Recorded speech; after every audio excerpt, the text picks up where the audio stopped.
Juliet lived in Dr. Emeka's house for 2 months without going out to hustle.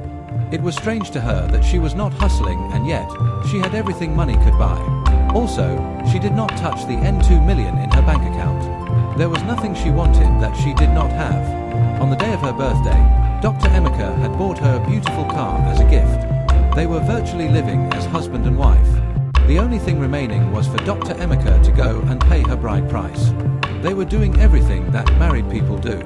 Juliet was happy, and she was eagerly waiting for the day Dr. Emeka would propose marriage to her. 3 months after she started living in Dr. Emeka's house, Juliet discovered that she did not see her monthly visitor.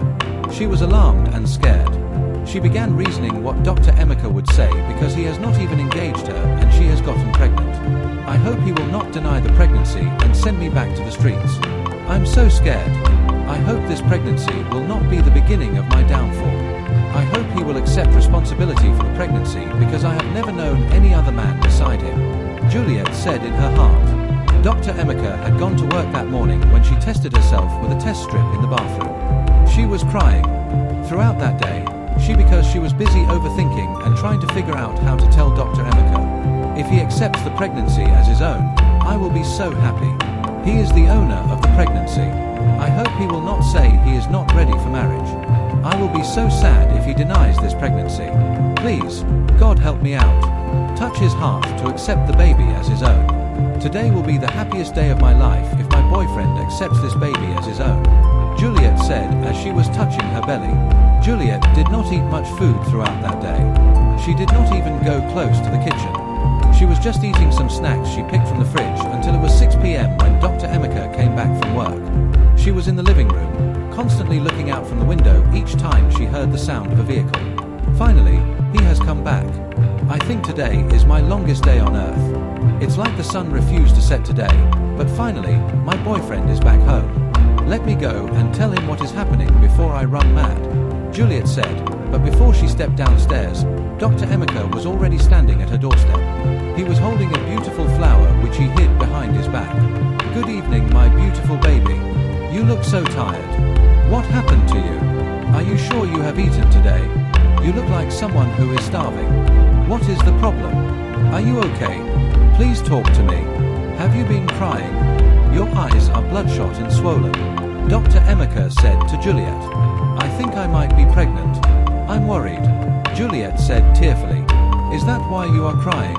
I actually knew you were pregnant, Dr. Emeka said with a reassuring smile. You knew? I haven't told you before. How did you know about this? Juliet asked with surprise on her face. I'm a medical doctor and I have been watching you for a few days now. From your behavior and how tired you have become lately, I figured out there was a baby in your womb. And this is why I bought these flowers for you, to tell you how happy I am that you are about to give birth to my baby.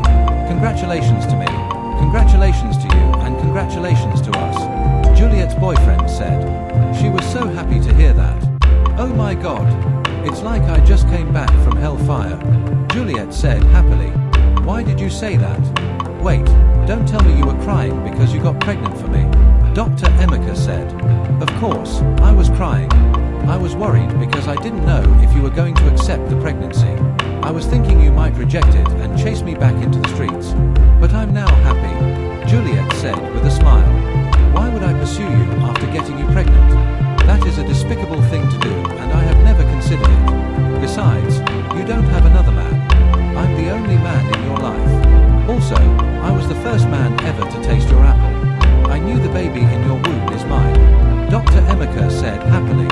He dipped his hand in his pocket and brought out an engagement ring. He has thought carefully and concluded that it was better to get married to Juliet instead of them to continue to live in the same house and still be unmarried. I want to ask you to marry me. You are one of a kind. I have never met any woman like you. You are one in a million. I cannot compare you to any woman I know. You are simply the best and I have decided to make you my wife. I have decided to settle down with you. Please, will you marry me? Dr. Emeka asked while kneeling down. Of course yes. Do you still need to ask? I'm your wife already. The only thing remaining is for you to go and see my parents and pay the bride price on my head, Juliet said as she stretched her hand and accepted the diamond engagement ring.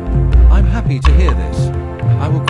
the arrangement to pay your bride price so that you will become a full-fledged wife," he said happily. That same month, Juliet resumed school at Unilag as a medical student. The date for their traditional wedding was also set. When Aunt Cheta heard about the wedding plans, she decided she was going to be there. She vowed to ruin the day for Juliet. Juliet thinks she can come to Lagos and make it after running away from my orphanage home. "I'm going to show her that I started hustling in Lagos before she was ever born. I'm going to that village to cause problems for her. Her wedding day will be a bitter day," Aunt Cheta said.